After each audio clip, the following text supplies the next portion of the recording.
Eh bien salut tout le monde, c'est So, j'espère que vous allez bien, moi ça va plutôt nickel, comme d'habitude. Aujourd'hui on se retrouve pour une sorte de suite à la vidéo sur Megatron des comics IDW. Aujourd'hui nous allons parler de son ascension dans les films, de surtout savoir comment il est passé du rôle principal de méchant au second plan, parce qu'il est vraiment passé au second plan directement après. Bref, en tout cas si ce genre de vidéo vous plaît, n'oubliez pas de lâcher un like, de vous abonner, de partager, ça me fait extrêmement plaisir. On est bientôt aux 200 abonnés et à partir de là, on commencera à entamer des gros projets du style, pourquoi pas une vidéo urbex. Je pense que quand on passera la barre des 200 abonnés, on partira faire un bon urbex avec pourquoi pas Fell in Love et Baloo. Bref, si ça vous tente, n'oubliez pas de vous abonner et de partager. Sur ce, c'est parti.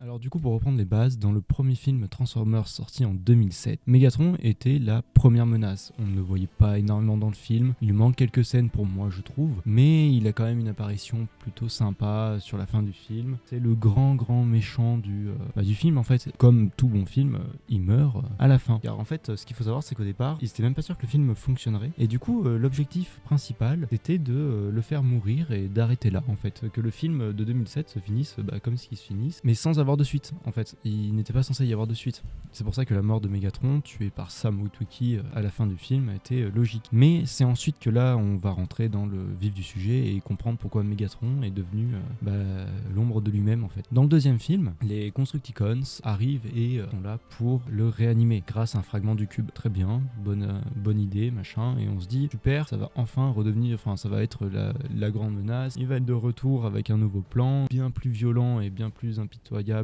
qu'avant. Et au final non, au final c'est l'apprenti du Fallen, et il lui obéit réellement comme son toutou, c'est à dire qu'il est vraiment remis au second plan. Puis sur la fin du film, quand Optimus Prime 1v2 Megatron et Fallen tue Fallen, Megatron prend la fuite.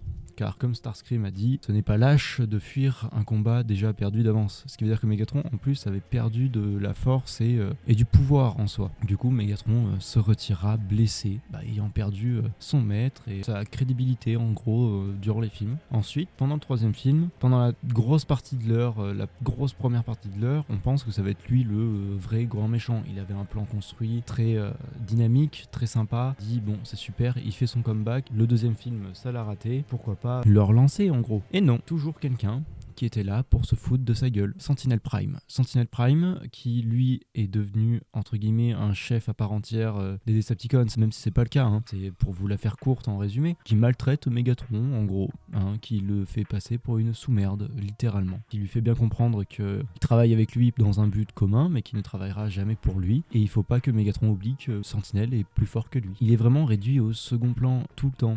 Ensuite, dans le troisième film, il va parler avec Carly qui va lui donner un petit semblant d'esprit, qui va lui dire que en fait Megatron est la putain de Sentinelle. Donc là il réfléchit, il se dit oui c'est peut-être vrai. Du coup il va combattre Sentinelle avec Optimus Prime jusqu'au moment donné où Megatron dit clairement à Prime que sans lui il n'aurait jamais pu le battre, que Prime répond en le décapitant. Voilà, Megatron impuissant se fait décapiter. Clair, net, précis. C'était rapide, simple, efficace. Le personnage est encore une fois mort et disrespecte complètement. Ce qui est dommage parce que dans le premier film, pour en souvenir, c'était le méchant, badass, charismatique et qui impliquait une réelle menace. Là maintenant on se fout réellement de sa gueule. Personnellement, il m'exaspère.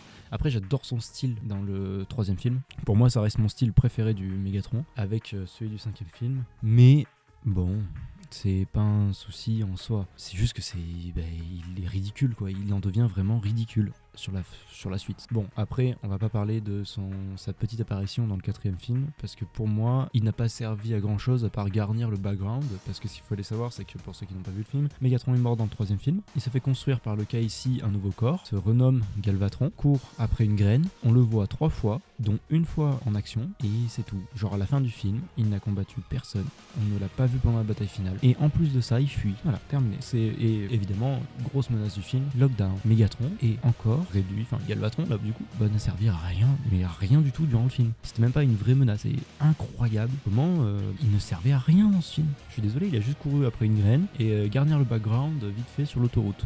terminé. Après le flow du camion j'aime bien, mais le fait de ne pas respecter trop les couleurs du Galvatron G1, de ne pas lui avoir donné d'âme, un gros trou au milieu du torse, enfin, après au pire si ça vous intéresse pourquoi pas en parler dans une vidéo, hein, mon point de vue sur ce Mégatron là, mais je le trouve, ce style de Galvatron, et comme quoi c'est un méchant complètement gâché du Bayverse. Bref, c'est pas le cas, en tout cas c'est encore pour dire qu'il n'a servi à rien à part garnir le background. Sincèrement il a servi à rien d'autre. Ensuite, dans le 5e film, on le retrouve avec son don, une nouvelle forme de corps, qui est celle-là est assez stylée je trouve personnellement, même si je suis plus dans la préférence du 3e film pardon, mais bon, pourquoi pas.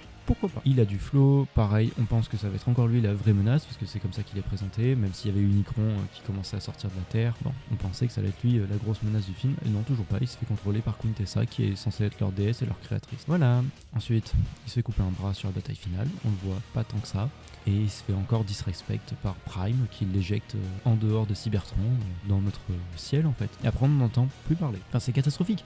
Après j'aime beaucoup le style de ce Mégatron là, parce que du coup ils ont remis le coup de son canon à fusion sur le bras, un peu en style chevalier, un peu dark, je l'ai trouvé vraiment sympa, mais ils ont encore gâché le potentiel du personnage. Après le souci c'est que c'est pas leur faute, c'est que vu qu'ils pensaient pas faire d'autres films, normal que tu tues le Mégatron de base, mais ils auraient dû en refaire la menace principale, et pas le refoutre en second plan. Enfin je suis désolé, là en gros c'est une petite vidéo de coup de gueule, hein, mais c'est pour faire suite aux comics IDW, parce que comme vous avez pu remarquer sur les comics IDW, désolé, son background est quand même excessivement détaillé, c'est peut-être le personnage le mieux détaillé, le mieux écrit des comics. Le personnage est juste incroyable, on peut rien lui retirer, il est grandiose. C'était pareil dans le premier film, bon en soi, ok, on le voit pas beaucoup, mais c'était une grande menace, il pouvait 1v1 sans souci Prime, fait énormément de dégâts, mais ça n'a pas servi à grand chose, parce que du coup dans les 2e, 3e, 4e et 5e films, il ne sert à rien. Mais je vais quand même rajouter une petite touche positive. Je suis content qu'il n'ait pas apparu dans le film Bumblebee, je suis content qu'il ne soit pas apparu non plus dans Rise of the Beast, même en post-crédit. Pourquoi vous me direz?